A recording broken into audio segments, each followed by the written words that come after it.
The first problem for which was to decide on a standard test for the clacker balls. As yet, there are no British standards, but there is an American one.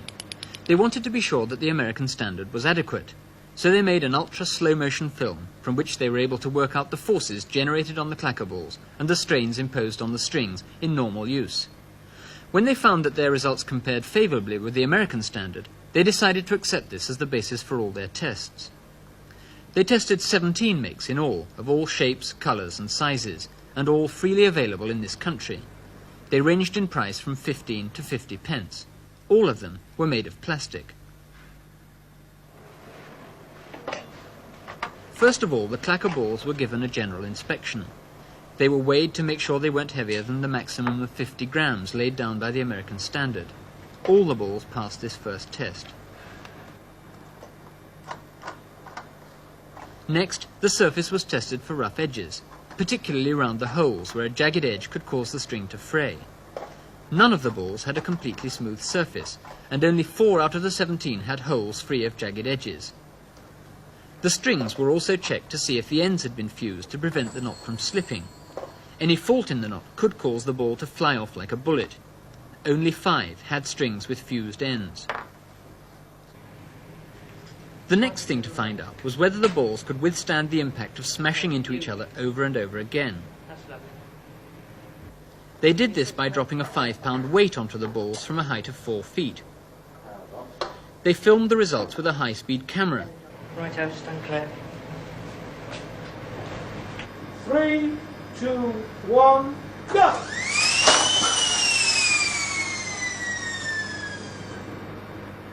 But with so many of the balls disintegrating and flying about the room, this test turned out to be rather dangerous for the technicians.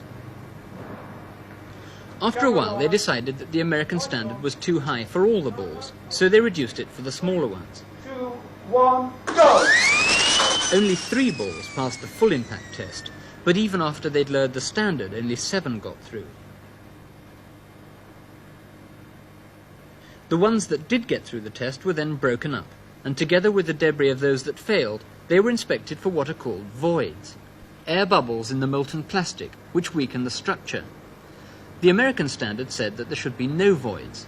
None of the balls passed this test. Quite apart from the impact on the clacker balls themselves, there are also tremendous strains on the strings and knots. The American standard says that the string should be capable of withstanding a pull of 100 pounds.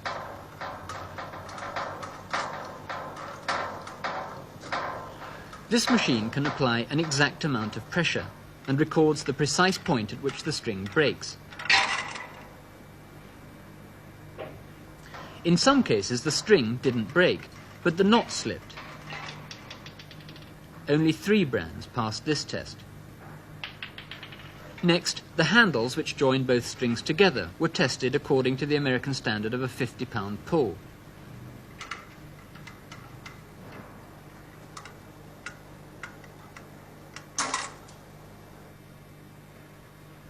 This test defeated 11 brands.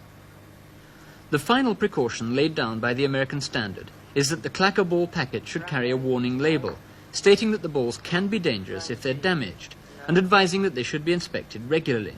Brand N? No. Brand Q? No. 15 of the 17 failed this final test. Altogether, the result of the nationwide Which report on these clacker balls was very unsatisfactory. Only 2 brands passed more than half the tests, and even these failed some of the more important ones. On average, the remainder failed to get through even a third of the tests, a very depressing result.